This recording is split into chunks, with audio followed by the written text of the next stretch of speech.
He braced himself against the depot rail and watched the eastbound train shudder to a stop, already dreading the small, quiet woman he'd been promised. Weston Gentry had asked the matrimonial agency for someone plain, sensible, and unassuming. A woman who would keep his house and ask no questions and require no coddling. What climbed down from the passenger car instead was a tall, straight-backed widow in traveling black, her hat set at an angle no plain woman would have dared, and behind her, porters were already staggering under the weight of trunk after trunk after trunk. "Mr. Gentry, I presume." She did not wait for him to speak first. She held out a gloved hand as though she expected him to kiss it rather than shake it, and when he only stared, she laughed, a short, startled bark of a laugh, entirely without apology. "Well, you look exactly as your letters read, like a man who'd rather be dragged behind a horse than make small talk on a platform." "Ma'am," it was all he could manage. "Adelaide Wayland. Addie, if we're to be married by supper, which I gather is the plan." She turned to survey the mountain of luggage the porters had built at her feet, 6 trunks, black-lacquered and brass-cornered, gleaming absurdly against the raw plank platform of Antelope Springs. "That's all of it. I know it looks a fright. I promise you, 4 of them are books and a sewing machine, and only one is entirely gowns I'll likely never wear again." Weston looked at the trunks the way a man looks at a debt he hadn't known he'd signed for. "The letter said you were quiet." "The letter said a great many hopeful things. My sister wrote it. She has a gift for optimism and a very loose relationship with the truth." Addie tucked a stray curl beneath her hat, entirely unbothered by his silence, which had unsettled stronger men than him back in St. Louis. "I understand you wanted plain and biddable. I'm afraid what you got was a widow who can add a column of figures faster than most bank clerks, and who has opinions about nearly everything. I do hope that isn't a deal breaker, Mr. Gentry, seeing as the preacher's already waiting." He had not laughed in 3 years. He did not laugh now, but something in his chest gave an uncomfortable little lurch, like a gate swinging on a hinge that hadn't been used in a long while, and he found himself picking up 2 of the trunks without being asked, if only to have something to do with his hands. Word of the wedding had already run ahead of them down the boardwalk. By the time Weston carried the last trunk to the church steps, half the loafers from the Mercantile had drifted over to gawk, along with Mrs. Odette Farrell, the Reverend's wife, whose eyebrows had climbed steadily higher with every trunk unloaded. "6," she murmured to the woman beside her, not troubling to lower her voice much. "6 trunks for a rancher's bride. I give it a month before she's on the next train east, crying for her city comforts." Addie, who had ears like a fox and had weathered worse than small-town whispers, turned and smiled at Mrs. Farrell with a warmth so genuine it was almost cruel in its sweetness. "A month, ma'am. I'll wager you a jar of my late husband's mother's pear preserves, which traveled in trunk number 4, and are excellent, that I'm still here come Christmas."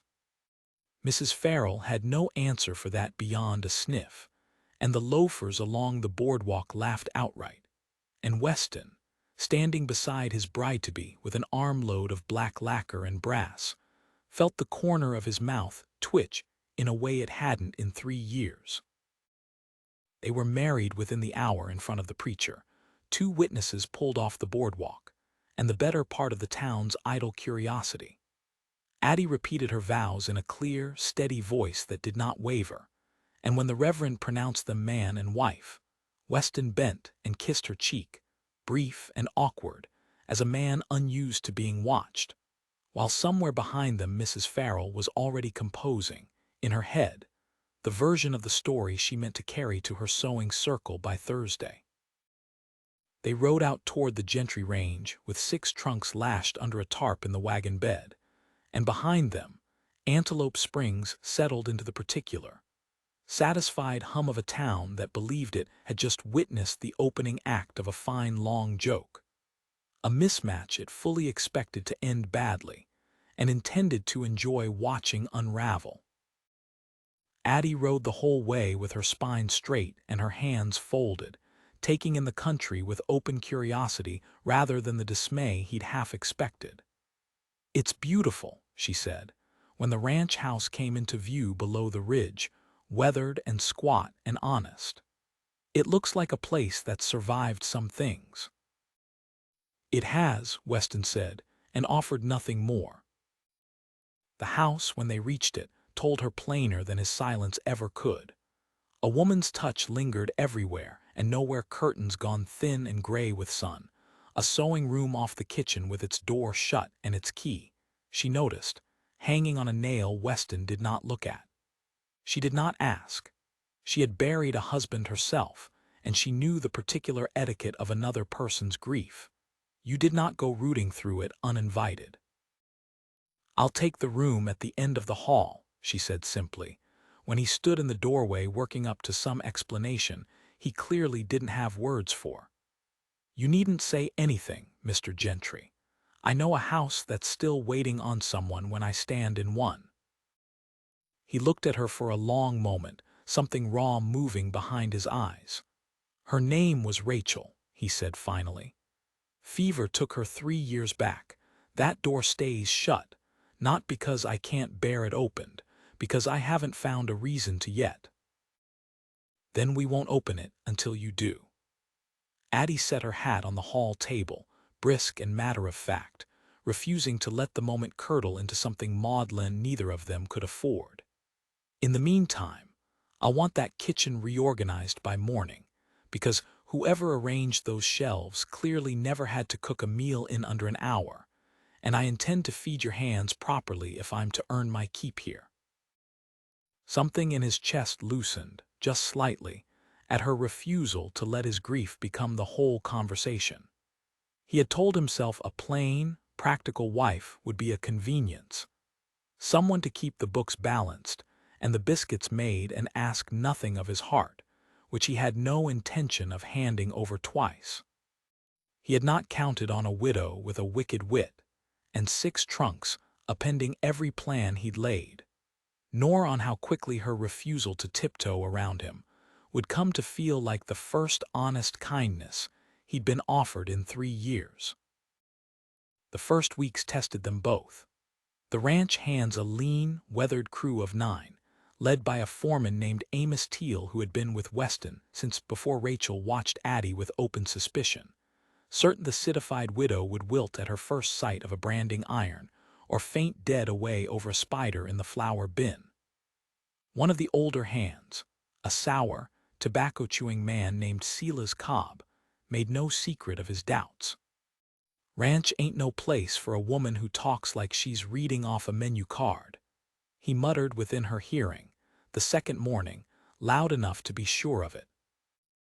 Addie set down the coffee pot she was carrying, looked him square in the eye, and said, "Pleasant as Sunday, Mr. Cobb. I once talked a St. Louis alderman out of foreclosing on a widow's shop, using nothing but a menu card's worth of vocabulary and the honest truth. I expect I can manage your biscuits and your opinions both without singeing either. Cream in your coffee, or do you take it black, like your outlook?" The bunkhouse went up in laughter loud enough to rattle the tin plates, and Silas Cobb, red to his ears, never troubled her with an audience again, though he watched her sideways for weeks after, waiting for her to slip. She did not slip. On the third morning, when young Charlie Voss showed up at breakfast with a hand swollen and purple from a mule's kick, she set the bone herself, calm as Sunday, splinting it with a spoon handle and a strip torn from her own petticoat, while the boy went white and Amos Teal stood in the doorway looking like he'd swallowed his tongue. "You've done that before," Weston said afterward, watching her scrub the blood from her hands at the washstand. "Thomas, my late husband, kept a shop full of clumsy stock boys and no money for a doctor's bills. I learned a great many things out of necessity, Mr. Gentry. It's a widow's particular education." She said it lightly, but something moved behind her eyes, some old bruise she didn't offer up, and he found he wanted to ask about it more than he wanted to admit. What he could not get used to was her mouth. She teased him at supper, needled him about his silences, laughed outright when he tried to lecture her on the proper running of a ranch household, and refused, absolutely, to be cowed by his scowl, which had cowed grown cowhands twice her size. "You've got a face like a closed gate, Weston Gentry," she told him one evening, over stew she'd seasoned with spices he'd never troubled to buy. "But I notice you haven't once told me to pack up and go home. I take that as a compliment, however grudging."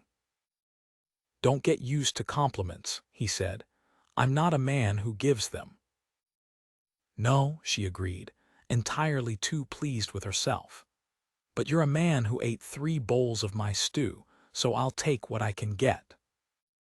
He found himself, against every intention, watching for her wit the way a man watches weather bracing for it, and disappointed on the days it didn't come. The town got its next look at them on a Sunday, at the church social held on the green behind the chapel, and Antelope Springs turned out in force, as much to inspect the mismatched Gentry marriage as to eat Mrs. Farrell's lemon cake. Addie arrived in one of the 6 trunks better gowns, spoke easily with the ranch wives about canning and cattle prices in the same breath, and when old Mrs. Farrell made a pointed comment about widows who married in haste and repented at leisure, Addie only smiled and asked, sweetly, whether the pear preserves had arrived yet, because she'd promised a jar to the first doubter who lost her wager. The green erupted in laughter, and even Cornelius Radford, watching from the edge of the gathering with his hat pulled low, found himself unable to keep from smiling, though the smile did not reach his eyes. "Mrs. Gentry," Radford said, approaching with the easy charm of a man used to being liked, "you've livened up our quiet little town considerably." "I do try to be useful, Mr. Radford," Addie said, and something in the mild reply made his smile flicker, just briefly, as though she'd seen more of him in that one exchange than he cared for. He came calling on the ranch within the week proper, smiling like a man who'd already won something. "Just being neighborly," he said, tipping his hat to Addie with an oiliness that made her skin prickle, though she smiled back sweetly enough to fool him. "Heard you'd taken a wife, Gentry. Didn't expect one with such resources." His eyes flicked to the trunks still stacked in the yard, waiting to be unpacked properly. Shame to see fine things wasted on a ranch that might not see spring. "We'll see spring," Weston said flat. "Course you will." Radford's smile didn't move. "Though if that note comes due and the roundup falls short, I'd be a fool not to make an offer on the creek frontage. Neighborly price, of course. Save you the indignity of the bank taking it for nothing." He rode off without waiting for an answer, and Addie stood beside her husband in the yard, watching the dust settle. "That man wants your water," she said, "and he'd be glad to see you fail to get it. He's wanted it 11 years. Weston's jaw was tight enough to crack walnuts. "Bank notes due in 6 weeks. If the roundup goes clean, we pay it and Radford can choke on his own neighborliness. If it doesn't, he didn't finish. He didn't need to." That night, unable to sleep, Addie found the ranch ledgers where Weston kept them locked in his desk, and with the frank practicality of a woman who had learned young that a marriage built on secrets starved faster than one built on honesty, asked him plainly to let her look them over. He hesitated only a moment before sliding them across the table, some old instinct telling him this woman's mind was sharper than her wit alone let on. "You needn't look so wary," she told him, settling her spectacles onto her nose. "I balanced Thomas's books for 11 years before I ever knew a rancher's letter existed. Numbers don't frighten me. They're the only thing in this world that tell the truth whether you want them to or not." "Rachel never had a head for figures," Weston said, before he could think better of it, and then went still, surprised at himself for saying her name so easily to this new wife. Addie only nodded, unoffended, turning a page. Then I expect she had other gifts, and you loved her for them. I'm not here to replace what she was to you, Weston. I couldn't if I tried, and I've no wish to. I'm here to be something else entirely useful and honest, and if I'm very fortunate, eventually something you're glad of. She said it without looking up from the columns, as though it cost her nothing, though the careful lightness in her voice told him otherwise. And he understood, for the first time, that this witty, unshakable woman carried her own old grief as carefully hidden as his. "What happened," he asked, quiet now, "with your husband's people after he died?" Her pencil stilled. Thomas's brother ran the books after he passed and blamed every fault on the widow rather than his own thin management. They called me a poor manager to my face and a fortune hunter behind my back, and put me out of the shop that had been half mine in all but name, because a woman's word carried nothing against a man's, even a lying one. She said it evenly, an old wound worn smooth by handling. "So you'll forgive me if I take some satisfaction in proving useful with a pencil, Mr. Gentry. I've something to make up for." He reached across the table before he'd quite decided to, and covered her hand with his rough, sun-browned, careful. "You've nothing to make up for in this house," he said. "Only things to be believed for. I believe you." It was the first tenderness either of them had allowed since the depot platform, and it undid something in both of them at once.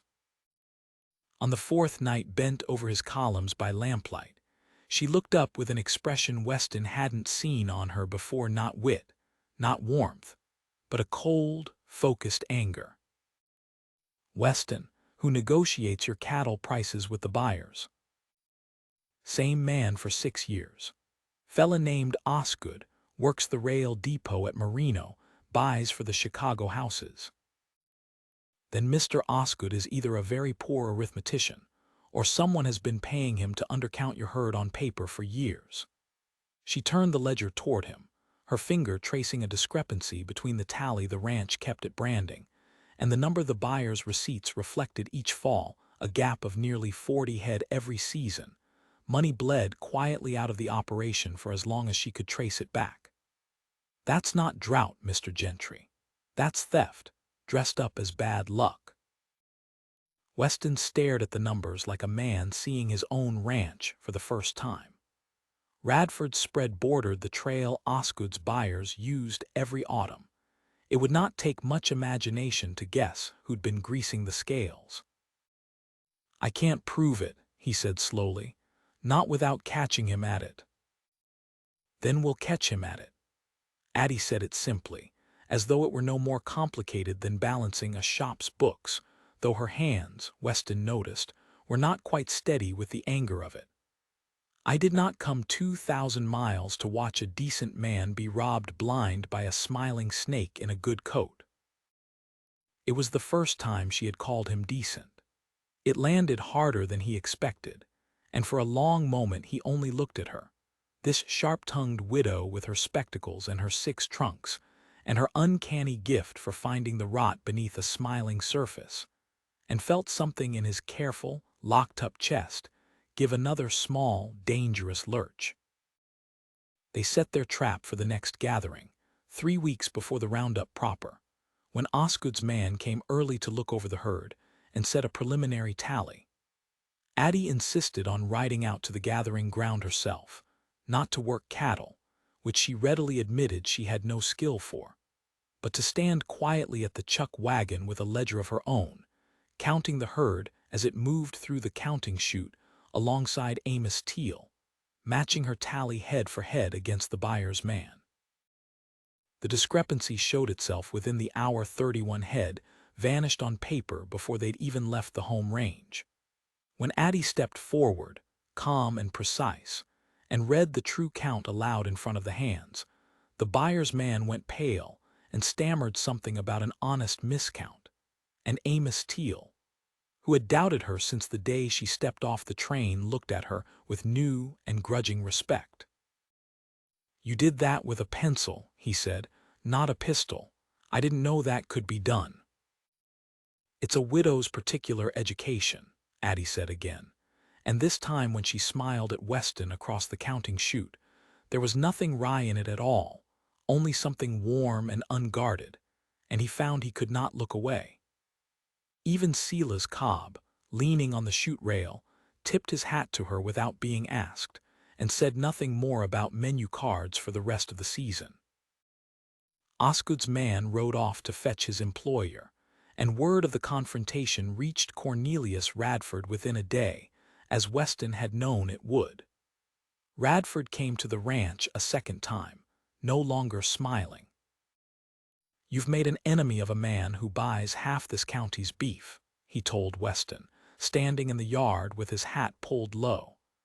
"Careless thing to do, with a note due in 3 weeks." "Funny," Weston said. "I heard the bank might be willing to extend a note, given proof a rancher's been cheated for years by a crooked buyer working your side of the fence line." Something flickered behind Radford's eyes, not quite fear, but close kin to it. "I don't know anything about that." "Didn't say you did." Weston's voice was mild, almost pleasant, which was somehow more unsettling than a shout. "Just an observation." "Careful, Gentry." Radford's charm slipped entirely for the first time, showing the hard thing beneath it. "A ranch this thin-margined can't afford many more enemies, nor can a wife who's made herself so very visible in a county that doesn't take kindly to outsiders stirring up trouble." "My wife," Weston said, stepping between Radford and the porch as though the words themselves were a wall, "is the best thing to happen to this ranch since I built it. You do well to remember that before you say another word about her in my yard."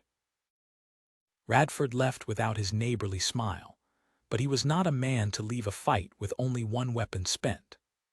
Within days, whispers began circulating through Antelope Springs that the new Mrs. Gentry was no widow of quiet virtue at all, but a fortune hunter run out of St. Louis under a cloud, a woman who had bled her first husband's shop dry and blamed his own family for her failings.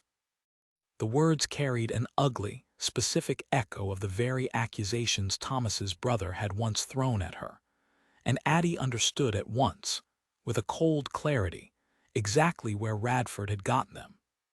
He had written east, or paid someone to, and dug up the worst version of her old wound to use as a blade against her now. Mrs. Farrell, of all people, was the one who brought the rumor to her directly, cornering her outside the mercantile with poorly disguised relish. "I only thought you'd want to know what's being said, Mrs. Gentry, before it reaches your husband's ears from someone less kind than myself." Addie's hands went very still on the parcel she carried, old shame rising hot in her throat before she mastered it. "And what precisely is being said, Mrs. Farrell?" "That you ruined a man's business and were thrown out by his own family for it. That you've come west looking for a second fortune to ruin, now that the first is spent." "I see." Addie set her chin and met the other woman's eyes without flinching, though it cost her something to do it.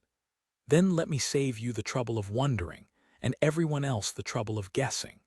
My husband's brother took a shop that was half mine by law and all mine by labor, and called me a thief to keep it, because a widow's word is cheap coin against a man's in most parts of this country. I did not ruin Thomas's business. I kept it afloat through 2 bad years while his brother gambled away the profits, and I was punished for the keeping rather than thanked for it.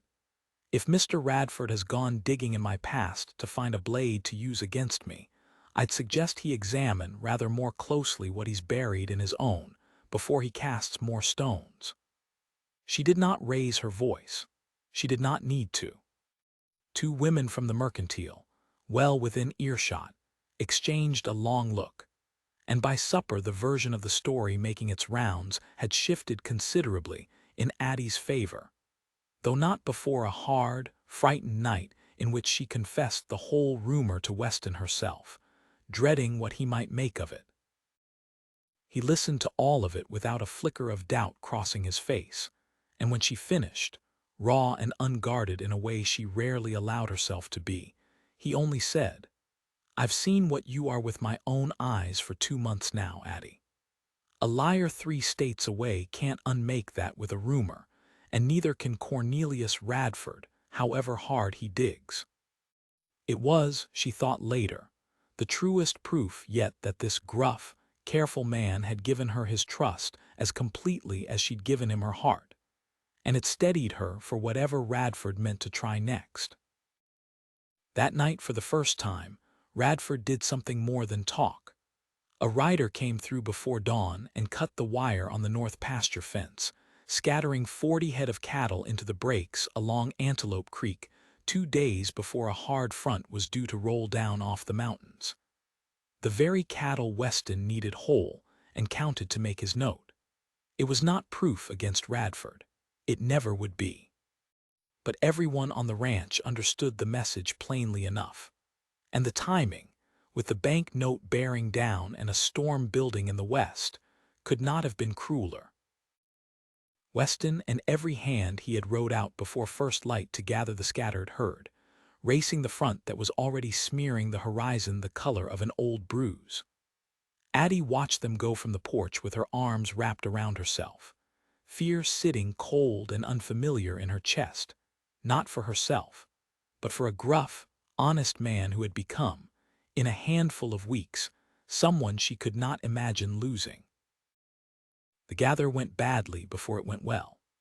Young Charlie Voss, still favoring the hand Addie had splinted weeks before, pushed his horse too hard along the creek breaks chasing a pair of strays, and went into the rising water when the bank crumbled beneath him.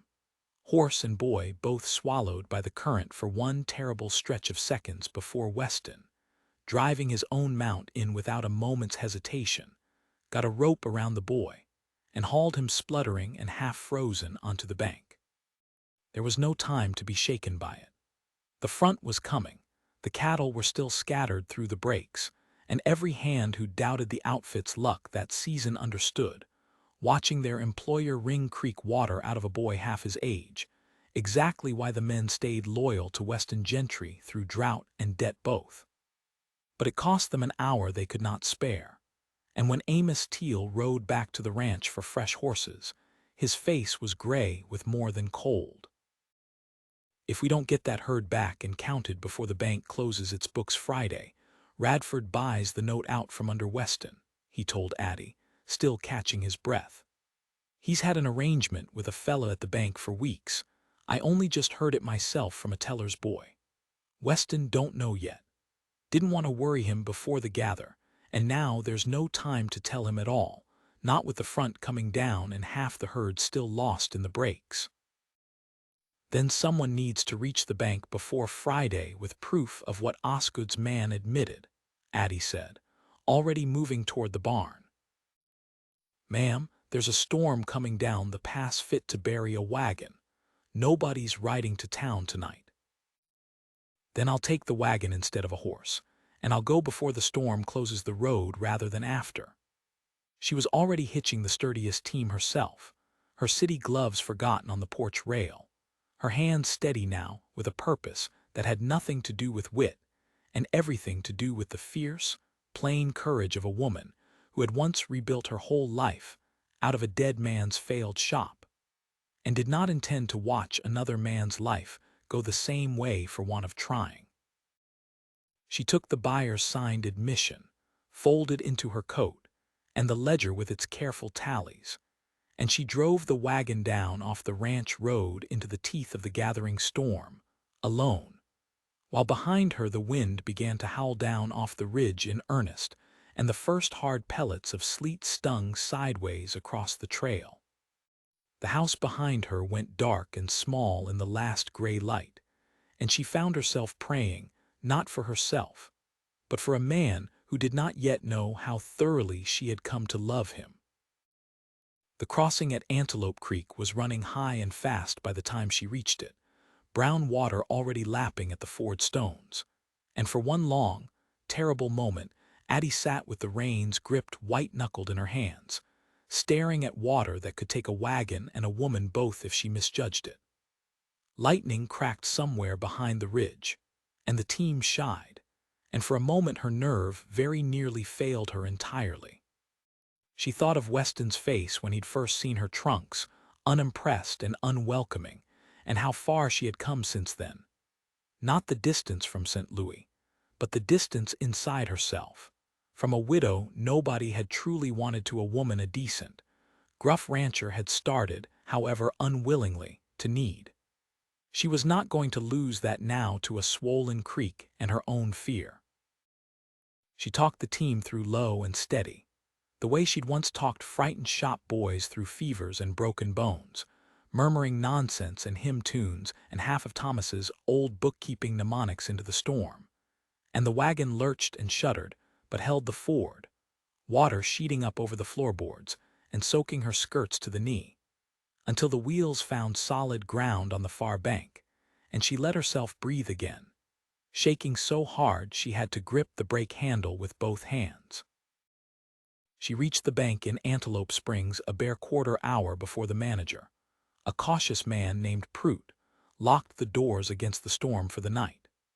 Soaked to the skin, her hat long since lost to the wind, she laid the buyer's signed confession and the true ledger tallies on his desk, and told him, in a voice that did not shake despite everything behind it, exactly what Cornelius Radford's arrangement with his own teller had cost an honest rancher for 6 years running.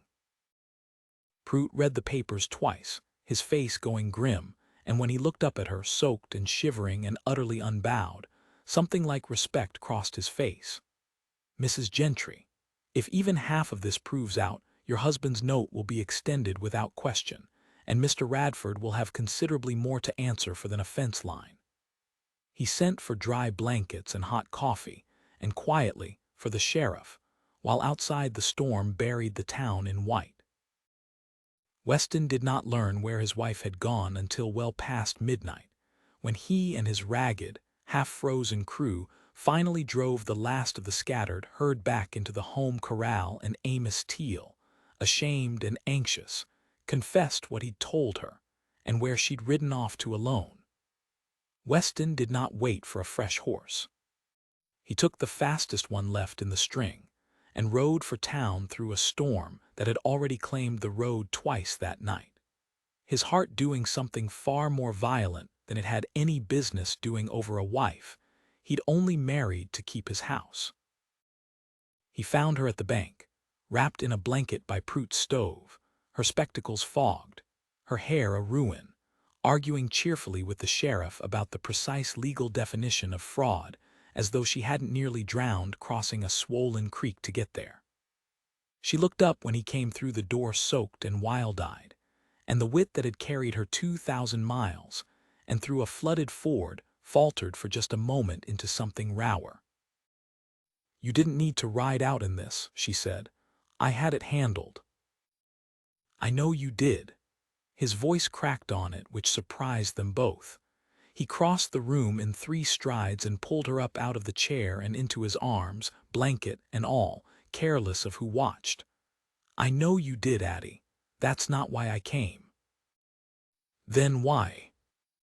"Because I sent for a plain, quiet woman to keep my house and ask nothing of me, and instead I got a widow who crossed a flooded creek in the dark to save a ranch and a man she barely knows, and I have been 3 years telling myself I wasn't fool enough to love anybody again."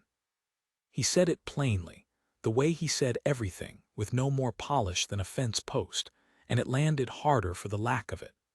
"I was wrong. I am that big a fool. I love you, and I have for weeks, and I only just found the nerve to say it standing in a bank in wet boots." Addie, who had answers for everything, who had talked down frightened boys and cheated buyers and a swollen creek in the dark, found she had none at all for that. She laughed instead, that same startled, unguarded bark of a laugh he'd heard on the depot platform the day she arrived. Except this time there were tears riding under it, and she pulled him down and kissed him in front of the sheriff and Mr. Prout, and half the storm-stranded town sheltering in the bank's front room, and did not care one bit who saw. Cornelius Radford's arrangement with the teller came apart within the week, once the bank examiners rode out from the territorial seat to look at his books alongside Weston's, and Osgood lost his buying contract to a firm out of Cheyenne with considerably more honest scales. The note on Gentry Range was extended, then paid in full come spring, when the herd whole, honestly counted, and no longer bled dry by a smiling thief, went to market at a fair price for the first time in years. The town that had once bet openly on how quickly the mismatched marriage would fail found itself, that spring, quietly settling its wagers the other direction. Mrs. Farrell, cornered at the mercantile by her own sewing circle, was made to admit, with considerable ill grace, that she had never received her jar of pear preserves, on account of the widow Gentry still being very much in residence come Christmas, exactly as promised. Amos Teal took to calling her Mrs. Gentry, ma'am, with something that had stopped being reluctant sometime around the flooded ford, and Silas Cobb, of all people, brought her a jar of his own mother's chokecherry jelly one morning without a word of explanation, and never did explain it, though everyone understood well enough what it meant. Antelope Springs held a harvest dance that autumn in the church hall, the first Weston had attended since Rachel died, and he stood at the edge of the room in his good coat, watching his wife laugh with the very sewing circle that had once wagered against her, and thought, not for the first time, that he had never in his life expected to be a lucky man twice over. When the fiddler struck up a reel, and Addie pulled him bodily onto the floor over his muttered protests that he hadn't danced since before the war, the whole hall turned to watch the gruff rancher stumble gamely through the steps at his wife's insistence. And Mrs. Farrell, watching from the punch table, was heard to remark to no one in particular that she supposed some mismatches simply weren't mismatches at all, once you looked at them properly. Cornelius Radford did not attend, having sold his spread to a syndicate out of Cheyenne that winter, and moved on to try his schemes somewhere his name wasn't yet spoiled, and nobody in Antelope Springs troubled themselves to miss him. Weston unpacked the 6 trunks himself, that first spring, once the roads dried and there was time for such things. The books, which filled 2 new shelves he built with his own hands along the parlor wall. The sewing machine, which found a permanent place by the window with the good light. The gowns, most of which she wore exactly as she'd predicted she never would, because a woman remade a life the same way she rebuilt a ranch's books, one careful reckoning at a time. The last trunk held nothing grand at all, a portrait of her late husband's shop, a few keepsakes from a life that had ended too soon and left her adrift enough to answer an agency's advertisement and risk everything on a stranger's gruff letters. He carried that last trunk unasked to the little room off the kitchen, Rachel's old sewing room, its key finally taken down from the nail, and set it beside the window, and told Addie plainly that he'd like her books there instead if she'd have the room. It was, they both understood without saying so, the truest thing he had ever given her. "I nearly didn't come," she admitted to him once, long after, sitting together on the porch with the creek running clean and full below the ridge. "I was afraid a man who wanted plain and quiet would take one look at me and put me straight back on the train." "I nearly did," Weston admitted back, without a trace of his old gruffness. "Then you laughed at me on the platform, and I decided I'd rather be married to a woman with a wicked wit and 6 trunks than spend one more year alone in a quiet house that never once needed rescuing, because nothing in it was worth saving until you came." She reached over and took his hand, weathered and sun-browned against her own, and did not need her sharp tongue or her careful ledgers to answer him.